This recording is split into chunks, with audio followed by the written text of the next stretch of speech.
Hello again, Chris Lee and Alfred Ezman of Southeastern 14 here to talk SEC and NCAA baseball tournaments. We are doing this Sunday morning. The elimination games will probably be played about as we're doing this, the Sunday morning ones. But we had 16 teams eliminated on Saturday, 16 teams advanced to the winners bracket, and then a couple of teams in each region in between. We'll get to all that. We'll go region by region and talk about what happened in the SEC, the good, the bad, the ugly, and even touch on what happened in other regions because, these teams are going to be playing Supers next week. So we'll hit all that. But before we do it, BetOnline, your number one source for all your summer sports this season, from MLB, golf, the NBA, and NHL playoffs, all the latest stats, news, and scores available to follow your favorite teams. Get the latest odds and lines, including the latest team matchups, player props, and odds on just about every sport out there. Head to the website today or use your mobile device to get in on all the action. BetOnline, where the game starts. Well, Alfred started his day in Clemson watching Vanderbilt get eliminated. We'll get to that one as we work our way down the bracket. And ended your night at some obscene AM hour watching Texas A&M take down Texas to get to the winners bracket. Long day of baseball. That's what we're used to this time of year. Alfred, thank you for joining us, sir. Yeah, thank you for having me back, Chris. It's been a hot sec, but I was in Clemson, and then obviously that we just knew. I felt like that Texas A&M game would have been something like that, an extra inning. So we'll get into that too in just a little bit. Oh, how many hats have you repped on the show? I think we've done the Nationals, the Rays, the UNLV running Rebels. Right, for basketball. It's got to be, I was going to say 5, but I'll try to get it to 10. I'll try to get double digits by the time the season's over, just so everyone's entertained by it. We can keep a tracker for it. Maybe we could keep that in the corner somewhere. That would be interesting. You need to surprise me every now and then. So right. Well, no surprise in Knoxville. Tennessee beats Indiana 12-6. Not vintage Drew Beam, but when you hit 4 home runs, and Tennessee got them from Christian Moore, Billy Amick, Dean Curley, and Cal Stark, and went up early and kind of took control early in this one. What it had 2 homers in the second and a homer from Amick in the third, and led 9-0 at that point. That's going to be a pretty safe lead with this team and this pitching staff.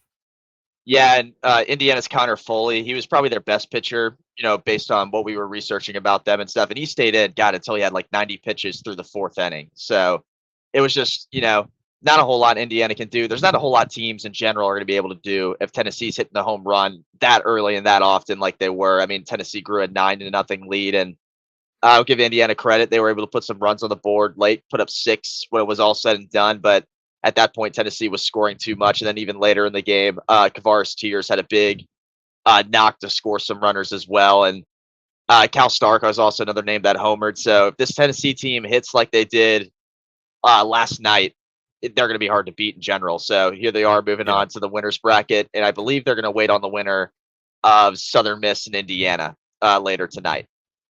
That is correct. Northern Kentucky, the team that's been eliminated, the 4 seed there. So moving down the bracket, if the Vols were to get out of Knoxville, well, they actually won't be getting out of Knoxville if they win.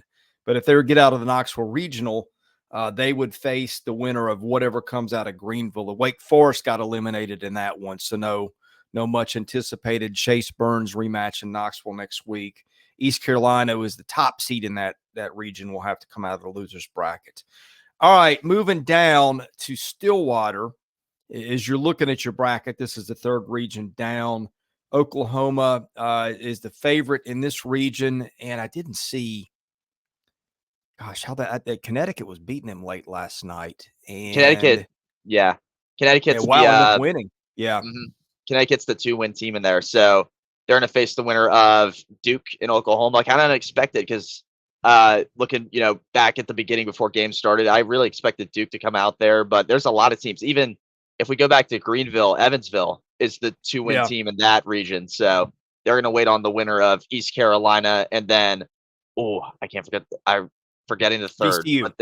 VCU, thank you. So they're awaiting the winner of that, which is also, I say, unexpected as well, because Evansville, has not normally been a team to get this far in general. So a lot of interesting stuff outside of these SEC regions that we're seeing. Yeah, you don't want a tough four. Evansville, I thought, was maybe the best four in the field, or Mhm. one of the two best fours, and so far that has played out that way.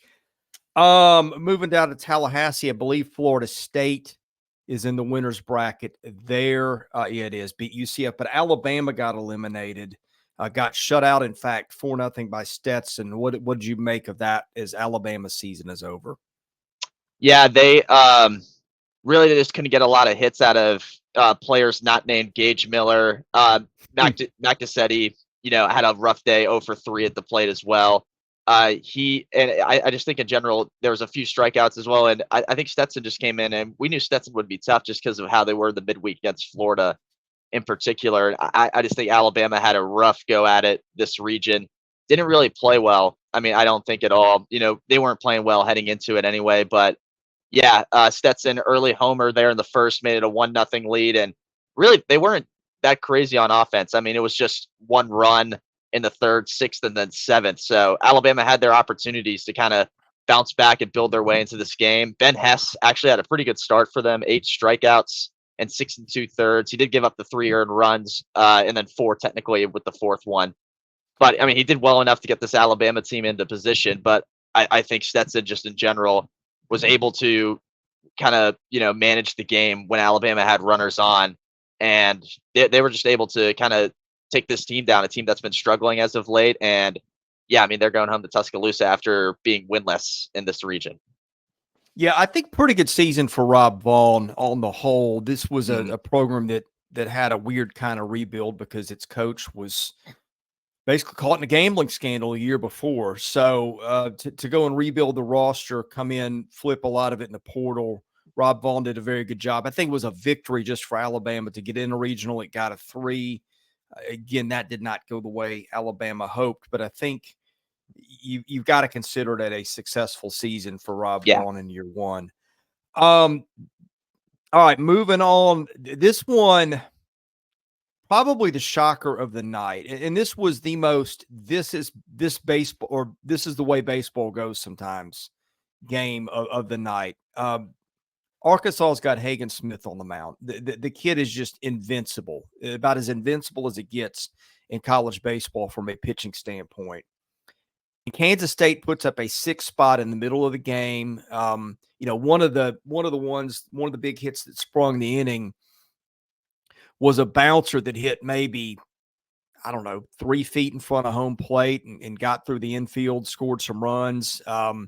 Big home run later in the game from KSU's shortstop, later in the inning, actually, whose name escapes me. I know you know it because we were texting about that last Mhm. night. And then they get to the late innings. Arkansas gets a couple of bombs. One was nearly taken away, but the left fielder for Kansas State couldn't make the play. And then Arkansas came up just short in the ninth. I'm a little worried about the Razorbacks. They got to win 3 more to get out of this thing. And with Tigert, I guess, not pitching this weekend, with Hagen Smith burned, with the bullpen not having pitched to the level that it's pitched all year. I'm not saying Arkansas can't get through this thing, but my goodness, there aren't the bullets available in the pitching chamber that there were before, before this thing started, and that we would Yeah, have thought coming in. right. Yeah, and I don't necessarily think it was an awful offensive night either for Arkansas, which of course has just been the kind of lingering thought with them throughout this season. And you look at last night; they got ahead early with Peyton Stovall and Hudson White getting some RBI knocks as well. And then, yeah, I mean, Kansas State just kind of methodically kept with them and worked their way through this, and yeah, played very well against Hagen Smith. I mean, which is just a shocker to say, like you said. And Hagen Smith, I mean, if you take away the earned runs, he had 7 strikeouts through 5 innings of work. He was looking okay. Even Ben Bybee came in relief, and he was all right as well with 4 strikeouts in 3 innings. He gave just 1 earned run. But yeah, I mean, this Kansas State team, I think they're just one of those teams that's come into the tournament and playing really well. Kalen Culpepper is the shortstop, and he's been on a tear for them in Fayetteville. And yeah, like you said, I mean, they're going to have to play 3 more games in order to get out of it. And on top of that, I mean, they're going to have to meet Kansas State again inevitably, and that's going to be a challenge for them. And oh yeah, I mean, once again, that they had their good offensive moments in this game. I mean, they even kind of were working their way back slowly and surely. Peyton Holt had that homer in the ninth to kind of draw the game within a run, and they just were unable to come out of it. Kansas State was able to survive at least the night against this Arkansas team. Tyson Neighbors, who was one of their, I think we Yeah. said he was their best reliever, came in and got that save, and that was a huge win for them. And for Arkansas, right? I mean, they got their back against the wall now at this point, and not saying they can't do it. They've been a top 5 team in college baseball all season, but it's a game you would have liked to had, especially if you got the offensive outings you had out of some of your key players. And yeah, I mean, they have it tough now, so we'll have to see. That'll be something to watch. And they have Southeast Missouri today. Not too worried about that game. I mean, the first game they won, I think 17-6, I think was the score. They kind of ran the table with them the first matchup, and I don't think they're going to have any worries again. But yeah, I mean, they're going to have to work for it now, which is something at least I didn't expect the kind of Arkansas to do, because I thought they would have come out with this with ease. Yeah, this is just one of the weirdest regional dynamics I've seen. I think if you had said, okay, Arkansas is going to kind of falter and disappoint a little bit in the first couple of days of the regional, you would have said, well, of course, it's the hitting. Mhm. Hitting hadn't been the problem. They get 17 runs in game 1. They only got 6 last night. And look, if I give you the box scores, okay, both teams hit 2 home runs. One team got 13 hits, took 4 walks, and was hit by 1 pitch. So that's what? 18 base runners, 2 of which were home runs. The other team gets 5 hits, 4 walks, and doesn't get hit. That's 9 base runners, again, 2 home runs. You 99% of the time, the winner of that game, except that's not the way it went down. Arkansas left 13 guys on base, and Kansas State left 2 on, and those are the rules of the game. That's how it's played. But I think that's one of those games. And then Kansas State at the end just said, hey, we're going to ride Neighbors come hell or high water. And, there were times it looked like he was running out of gas, I guess. But, sometimes bringing a guy in that atmosphere with guys on, they wrote him out, and it ended up working. Although that ninth inning got more than a little bit interesting there. So Kansas State, which is not a pitching heavy team, and maybe that's your salvation if you're Arkansas. No, look, Arkansas's got to beat SEMO first, and that was an interesting one the first time around. That team can hit, but Kansas State will move to the winner's bracket portion of that one and await the winner of this morning's game. All right, moving on right below that in what I thought was going to be one of the most interesting regionals, and a game that really turned out like we thought in some ways. We figured anybody's game between Virginia and Mississippi State, and Virginia ends up walking that one off in the end. State Road Jerangelo St. John, who just anytime he's out there, it's just electric off the bat. Virginia did get 2 in the second, and then it got 2 in the 7th when St. John, I thought it feels like he hits a wall, I don't know, maybe 80 pitchers or so, and it starts to tire. I think that happened a little bit last night. Look, if you're Chris Lemonis, you're probably going, hey, 85% Jerangelo St. John is better than 100% most people. But, the dam finally burst there. Virginia is a terrific hitting team. State out-hit Virginia 10-5, and even got, 2 hits from Dakota Jordan, 2 hits from Hunter Hines, the things we wanted to see State do to get the middle, the heart of that order, Jordan, the 3-hitter, and Hines really going. State got its wish there. But the rest of the offense just couldn't deliver in this one. And Virginia is now awaiting the winner of this morning's St. John's Mississippi State game in the winner's bracket.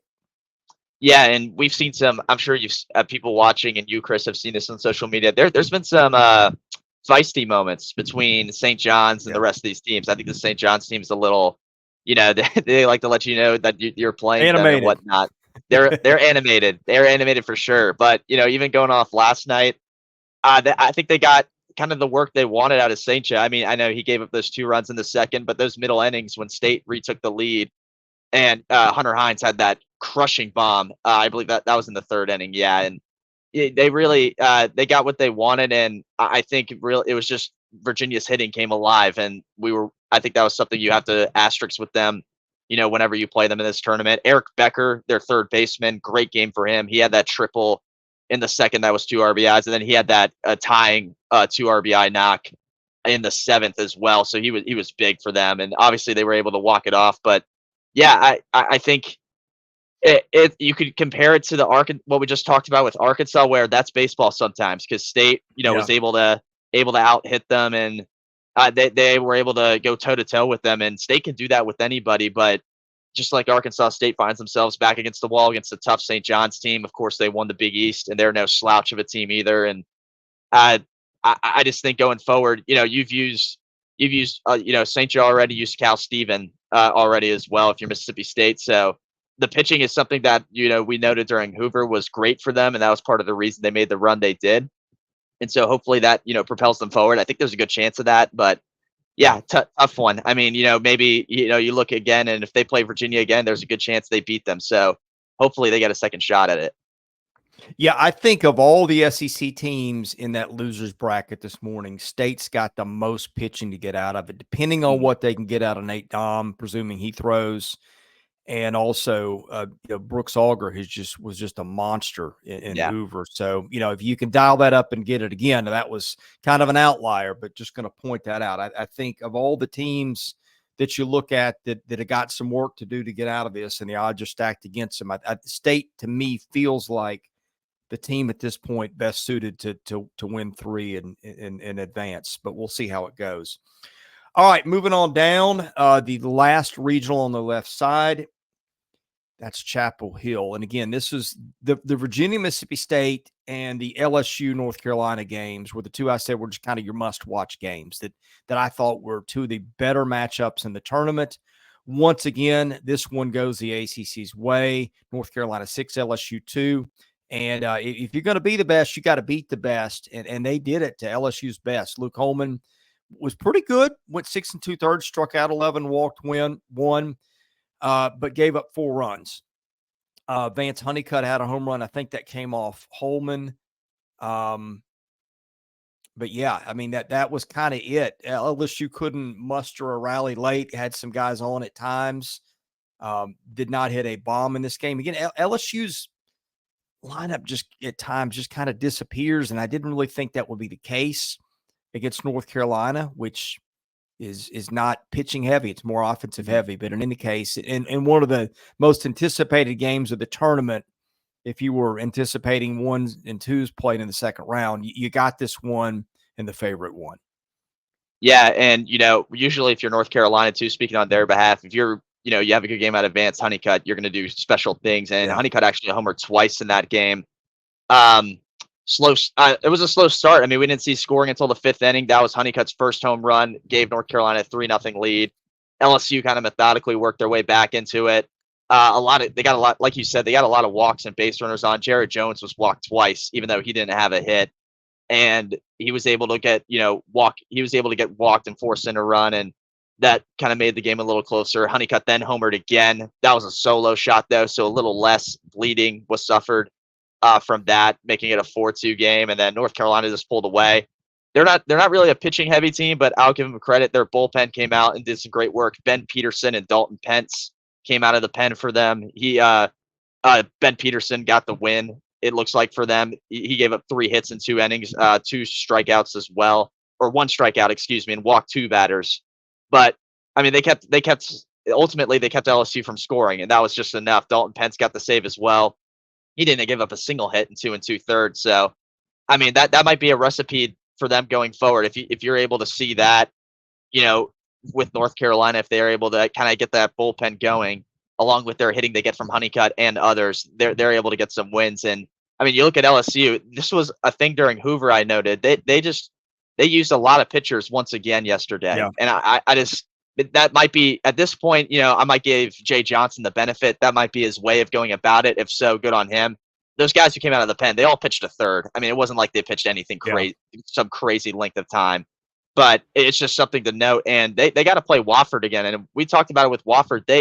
Their hitting's off the charts for a mid-major that they are. So it's a tough morning game to kind of get your way back to play North Carolina again. And you're gonna have a long, tough doubleheader if you're the Tigers. But I think I'm not going to push it past them. I mean, if they can get that hitting going and get the balls over the fence, it's anyone's game at that point. So if you're LSU, you kind of look to regroup. You kind of look to honestly get the long ball going. If you can do that, you're really going to put yourself in a position to kind of just maybe even squeeze your way out of Chapel Hill.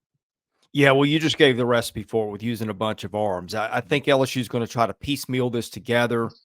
You're going to see a lot of guys pitch. I guess I would presume Cade Anderson's their starter today. I'm not sure if he got used at any point in this tournament, but he's not probably going to be a 7-inning guy. It's probably going to be more like 3, especially against this team. But yeah, LSU still got enough arms to get out of this, but we'll see if they're good enough against an elite lineup.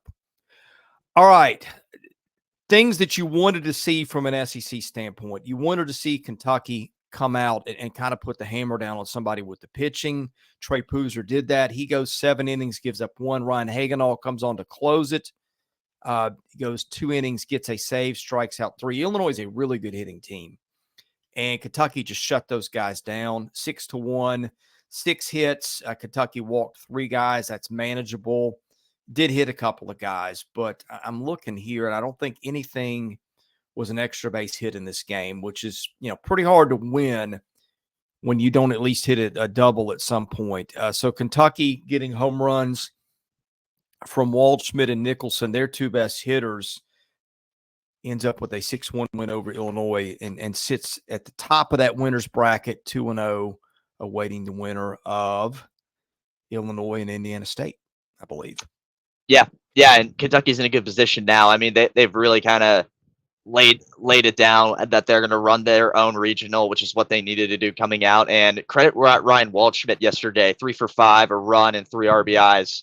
He's huge. He was huge. And I mean, Ryan Nicholson as well, 2 RBIs on a hit for him. Yeah, and if those are the two guys. Again, I keep going back to Hoover just because I was there. They were the 2 guys during Hoover who kind of propelled them when they were able to get wins and when they were able to have good games. And I think if they were able to shut down Illinois' hitting like they did, they were able to win. So Illinois only got their 1 run in the 4th off an RBI hit, and I really credit the pitching, like you said, Chris. Trey Poozer with a great game. He's been a lights out pitcher for them. He's been arguably the figurehead in that rotation at this point, or is starting to become that. And then Ryan Hagenall came in as well with 3 strikeouts in 2 innings, and he was able to shut the game down. So Kentucky, if they're able to get the hitting out of their stars like they did yesterday, and the pitching's on point, they'll be sitting with a super regional in Lexington. Yeah, and the opponent in that case would, at this point, it would likely be Oregon State, which is 2-0 in that regional in the late night portion of your viewing schedule. So moving on to Raleigh, 1 regional below that, you've got NC State advanced to the winner's bracket with a 6-4 win over South Carolina. Carolina, and I like the move Mark Kingston made here. They just took Garrett Gainey, their closer, said, let's let you start. He's probably the best arm they had left. He goes 6 innings, gives up 4 runs, but the bats just could not come through against NC State's offense, although you did get a couple homers from Dylan Brewer and 1 from Will Tippett. Just not enough otherwise. That's 3 of the 7 hits, 5 walks. Just one of those close games that didn't break South Carolina's way. Yeah, and South Carolina the other day, we saw the hitting come alive with them. Cole Messina was huge in that game the other day. He only had 1 hit today. He was walked once, but he was kind of, for Cole Messina standards at this point, very, very quiet, and that arguably being the best catcher, or the best, I guess he played first base yesterday, but usually, one of the best players in college baseball at this point, one of the hottest players in college baseball. Will Tippett's been on fire for them this regional. He had the walk-off the other day, and he had a great game today as well, obviously. But with NC State, I mean, they were always going to be a tough opponent, and Garrett Pennington was huge for them, 2 for 3 with 3 RBIs. He was walked twice as well. 6 walks on the day for NC State. I mean, they were able to draw walks on the South Carolina team, and if you're able to do that on Garrett Gainey, like they did, Garrett Gainey had 2 walks. Matthew Becker, who too had 3, and Matthew Becker usually has been a great close for South Carolina too if they throw him in that situation, and he had the 3 walks, which was tough to kind of tough to kind of work your way around. He didn't have an earned run, but he did give up a run while he was up on the mound in the inning and 2/3 he played. And then, yeah, I mean, NC State, kind of needed to solidify themselves with a big win here and for South Carolina to play extra games, and that's what they did. But with South Carolina, I just think, throughout the lineup, if you just to get the lineup going more, it would be nice. I mean, you had a lot of guys with zeros in the hit column who usually you'd expect to kind of contribute as well. Austin Brindling, their center fielder, 0 hits. Parker Nolan as well. He's been pretty good this season. He had 0 hits the other day or yesterday as well. So I just think throughout the lineup, if you can get more hits out of guys that, can help out the Cole Messinas and Will Tippett's on the team, you can kind of work your way back into this in Raleigh. Yeah, NC State goes to the winner's bracket. We'll await the winner of the Sunday morning James Madison, South Carolina game, the loser goes home. And the winner of that regional is going to get the winner of Athens. Georgia's in the driver's seat here. Now, if you know that Charlie Condon goes to bat 6 times, reach bases just once, that's a hit by pitch, you might go, uh-oh. But Georgia, as we've said all year, balanced offense. And you got home runs in this one from Collins and Branch. I think the bigger surprise, not really surprise, Colton Smith is one of their better arms. They started him. He goes 4 innings, gives up 2, both earned. But the bullpen, DJ Radke, Josh Roberge, and Christian Maracna combined to go 5 shutout innings. They give up 4 hits, walked 4 guys, but pitched around everything. Georgia with a pretty impressive 11-2 win over UNC Wilmington, and now goes in the winner's bracket in Athens. Yeah, and UNC Wilmington was a pitching heavy team when we were looking at them, and they were able to expel, I think that's 7 or 6 arms. That's 6. I can't count. I'm sorry. 6 arms for UNC Wilmington, and if they were able to do that, it usually meant they were doing good things. And Georgia's own pitching staff, between Smith and all the relievers that came in, 12 combined strikeouts. I mean, they were able to not give up, too much at all to UNC Wilmington. Wilmington had 2 hits all game. I'm sorry, they had 2 runs all game on 8 hits, so they weren't able to cross the base and get runs across. And usually Georgia, if they're able to do that, they're able to get wins. Because we saw Army that first game with them kind of just go toe for toe offensively, and which was weird, but that was the way to beat them, and that gave Georgia a scare a bit. But Georgia kind of just recuperated, and were able to get one of their classic wins with a good pitching day. Great days from certain guys in the lineup. Slade Alford, 3 hits. Corey Collins with 2 hits himself. He had an RBI. Alford didn't have any RBIs, but of course, if you're able to get 3 hits, you're putting yourself in a position to give your team some offense. And then, Trey Phillips was able. Alford had 5 at bats, but Phelps was up there as well with 5 at bats. He only had a hit, but I mean, if you're able to get those guys all those at bats, they're going to come through at some certain point. So going forward, if Georgia does that, they're easily going to find themselves in a super regional, and sky's the limit for them at this point with their offense. I mean, with the draw they had, they can go really, really far. Yeah, they ended up reaching base. What was it? 19 times. So when you do that, and hit 2 home runs, 11 runs is about par for the course in 8 innings. And again, Right. That's just what they do. They just did it without much from Condon this time. All right, moving down the bracket, and Clemson goes to the winner's bracket with 2 close wins. A surprise here, Vanderbilt goes home after losing to High Point. You were in the ballpark for that one. High Point had never been to the tournament. Now it's got its first win. Vandy, just one of those years where kind of nothing went right. This team was just snake bitten with injuries a lot of the year. They get to Clemson, and they lose Jonathan Vastine, their shortstop. I think started every game, comes up with the flu, leaves in 3rd inning of the opener on Friday, and then their catcher Alan Espinal injures his knee sliding into a base on a steal. So that's probably 2 of their best 3 hitters gone. And Vanderbilt responded anyway, got 10 runs. You would think with Vandy's pitching, that's enough, but it wasn't. 2 big innings for High Point, and they get the winning run off Carter Holton, who was closing, I think, for the first time in his career, maybe. And just not Vandy's year, and big win for High Point, which advances and stays alive to go to the losers bracket this morning. Yeah, and really, Bryce Cunningham got the start, and although he only had 2 strikeouts, but he did well enough. I mean, at the beginning of that game to kind of keep keep it in control. I mean, Vanderbilt had a 5-0 lead heading into the 5th inning, and it wasn't anything explosive, but it seemed like, Vanderbilt's got this, just because High Point wasn't able to get any runs at least off of Cunningham, and Cunningham was dealing and doing his thing. He then gave up, I think it was like 2 walks, and they put Sieber in, and then High Point's offense exploded. They had some home runs in the mix there, and they were just able to work their way back into the game. But then, like you said, Vanderbilt responded again with runs of their own, and they were able to work their way back into it. But it just came down to the final inning, and High Point was able to walk it off. But I'll give credit to, I talked to Tim Corbin post game about it. RJ Austin had to start in for short instead of Vastine, and he was incredible. 5 for 5, 3 RBIs. That was the one bright spot of today. And I think with his performance, if like Tim Corbin said this, like quoted, if he wasn't able to do what he did that day, Vanderbilt would not have been in that game whatsoever. So, yeah, I mean, tough year for Vanderbilt. Like you said, this is just something you don't expect out of them. You expect them to at least make it out of a regional.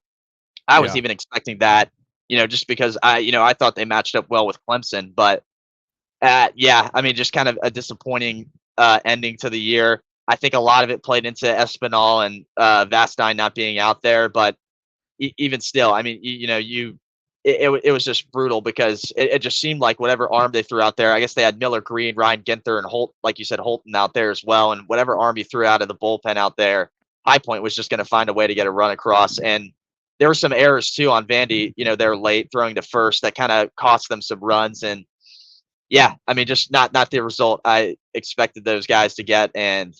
But here we are. I mean, High Point's playing the winner, or High Point's playing Coastal this morning, and the winner gets Clemson. Yeah, just kind of one of those weird things. Vanderbilt, I think, was the first team eliminated from the tournament, and in the last decade, they've won 2 national titles and been runner-up twice. So Vanderbilt, team that's used to playing a long time in these events, now gone 3 years in a row without making a regional. So I think it's going to be an interesting offseason for Tim Corbin and Vanderbilt. This, they did have the injuries, but this just was not the top end heavy talent team that he's had in the past with a Rocker or a David Price or a Leiter or a JJ Baudet. They had to mix and match, and I think a lot of their mixing and matching parts, ended the year hurt. So that's the way it went for Vandy.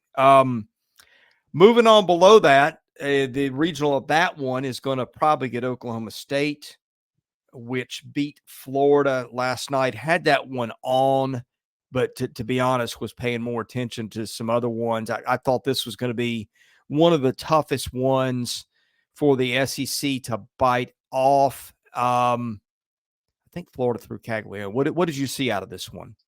Yeah, they threw Caglione. Caglione had a pretty good start. He did give up the 4 earned runs, but 8 strikeouts in 5 innings of work along with that. And I mean, Oklahoma State went, who is this, Brian Holiday as their starter, and he went 10 strikeouts the entire game. He had a complete game, 9 innings, and that's just because Florida got 2 hits across. And Florida's question has been their pitching. So usually, the way it works with them is their lineup's going to keep them in these games, and they didn't get that today. I mean, Caglione had a hit, and then Tyler Shelnut had the other hit today. And yeah, I mean, if Florida's lineup went silent like it did, it's just flat out this simple. You're not going to win these games. They didn't get base runners on either. Holiday, gave up 1 walk and hit only 1 batter. So that Florida did not have a lot of runners on the bases. And I mean, Oklahoma State's gonna feast, because that team's a hitting team, and they got that lead early, and you expected Florida to maybe work their way back, and it just never happened. So the Gators, I mean, if they play this way this morning, they're not gonna be playing tonight, because if you get 2 hits total, you're just not gonna win the baseball game. And it's just so many people for them went quiet. Colby Shelton, no hits. Luke Heyman, no hits. Dale Thomas, their third baseman, who's been a spark at times, no hits either. And Kate Kirkland, there's another name. I can't believe I almost forgot him. He had no hits though, even in 4 at that. So yeah, I mean, with Florida, you're going to need your lineup to wake up, because that's the way you're going to make a Cinderella run, if anything. And that just didn't happen. Yeah, Caglione had the only home run. Brian Holiday, one of the guys. There's 2 guys on OSU that can go deep into games. He's one of them. It's rare you see a complete game in a winner's bracket, but that's what they got. You got to have base runners. Florida just didn't have enough, and I don't think it's got enough pitching to get through the regional. Get a rematch with Nebraska on Sunday morning, which they beat the first time around. So we'll see where that goes for Kevin O'Sullivan and the Gators. Moving on, last two regionals, and we've got, I think UCSB is the 2-win team in Santa Barbara. And it will get the winner of the College Station Regional. That was one of the more entertaining and lengthy games of the day. A&M's lineup just hadn't been going in a while, but it did just enough. Ryan Prager was tremendous again in this one. You stayed up and watched till the bitter end when the Aggies wound up manufacturing a couple of runs as the road team in this one in their own ballpark to knock off Texas 4-2. Yeah, I said at the beginning too. I kind of snuck it in there, but we expected this out of this game. It seems like whatever sport we're talking about between Texas and Texas A&M, it's just going to be good, and that's how it was. Went to extras, went to 11 innings. I was up, Chris, your Central Time, but Eastern Time, I was up till 1 a.m. watching this game, and yeah, I mean, not a lot of hits. Both teams pitched really well. 5 for A&M and then 4 for Texas, and they kind of were, both pitching staffs were dealing. LeBaron Johnson for Texas, he's one of their main starters, probably their best starter. 8 strikeouts in 5 innings of work, 3 walks given up. I guess that's how A&M was able to get the walks on, and that's what was able to help them because that's 9 walks Texas gave up. That was probably their downfall in the end, looking back on it. But the guy I want to give credit for A&M is Evan Aschenbeck, who pitched so many pitches for a reliever. And he just kept going and going. He had a motor that wouldn't stop. 4 2/3. No hits, not a lot of strikeouts either, just 1. But if you look at the hit batters and walks, 1 walk, no hit batters. He was able to kind of shut down that Texas lineup, and that kept Texas A&M within striking distance. And it seemed it was only a matter of time until the Aggies were able to strike. And in the top of the 11th, there was a weird play to third. Peyton Powell was Texas' third baseman, tried to make a play, and I think he tried to tag third base for a force out or something, but the ball went over the bag and it kind of went off his glove and high in the air, and that got a run home. 3-2 A&M lead, and then a wild pitch scored another run for them. It was Lavalette who came in and scored, and it was 4-2, and then Aschenbeck once again just came in at the bottom of the 11th and shut down that lineup. So yeah, if A&M's able to get the pitching like they did, they're going to beat anybody in the country, I think, pretty much. And that wasn't necessarily the hitting. I mean, the hitting wasn't anything crazy either. Caden Sorrell, Ted Burton with RBIs, and that's really it from A&M scoring wise. Because, like I said, a few of their runs came off of wild pitches and errors, and if they're able to do that, they're able to get the win. And it was a big win. I mean, a very big momentum win for A&M. And right now they're in the driver's seat in their own regional, sitting as one of the top seeds. So. And to me, Chris, looking at that Santa Barbara region next to them, no offense to those teams, A&M, I think I got a favorable super out of it if they're able to work their way through this. So good on them. And once again, Evan Aschenbeck, I tip my cap to you, sir. You worked that game and you earned that win against a rival who your school always wants to beat. Yeah, Aschenbeck, I thought, was the best reliever in the conference. Anybody can just come in and just shut guys down and throw that many pitches. That is a super valuable commodity. You've seen many SEC teams ride that to success. I think the key in this one, Caden Sorrell, when A&M is down 1-0 and just not hitting anything, finally got a home run to get them going. I'm concerned about that offense. There was a stat they brought up last night. In fact, I'll try to look it up as we're doing it. A&M has had a scoring, I don't know if I call it drought, but like a certain number of games where they've scored under 5 runs. Let me find it here, and then I'll get that to you. Good grief. Of course, the internet is not cooperating as we're doing this. It seems like just comparatively speaking, I mean, they just have not been scoring runs like they did during the season. We saw it in Hoover, and obviously last night the same thing happened. So. Yeah, okay, going back, they beat Grambling 8-0. You would have thought maybe it could have gotten more. Lost to Tennessee in the SEC tournament, scoring 4 runs. Lost to Mississippi State, scoring 3. So they went 0 for 2 in that event. Did get 14 in the Game 3 situation against Arkansas, but got 3 in a loss and 1 in a win. You go back to Ole Miss, they didn't really batter that pitching staff like you thought. They got 11 runs that entire series against maybe one of the worst 2 or 3 pitching staffs in the league. Yeah, I mean, it's been a team that really for the last 2 weeks has struggled to hit. And I can't figure out why. It may just be a that's baseball team because you know how much I love that lineup. But I think they're sitting pretty.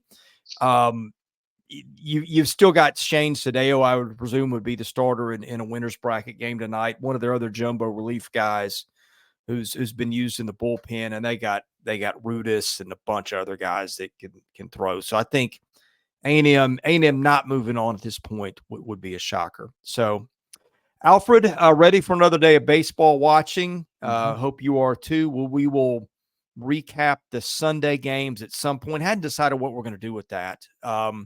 We may do a live stream at some point Sunday night. We may recap something Monday. I don't know. Probably just depends on how late these games go. But one way or the other, we will be back to discuss more SEC baseball in the NCAA tournament. Best way to get that, hit that subscribe button, hit that like button, and enable your notifications. For Alfred Ezman, I'm Chris Lee. We are Southeastern 14, presented by BetOnline.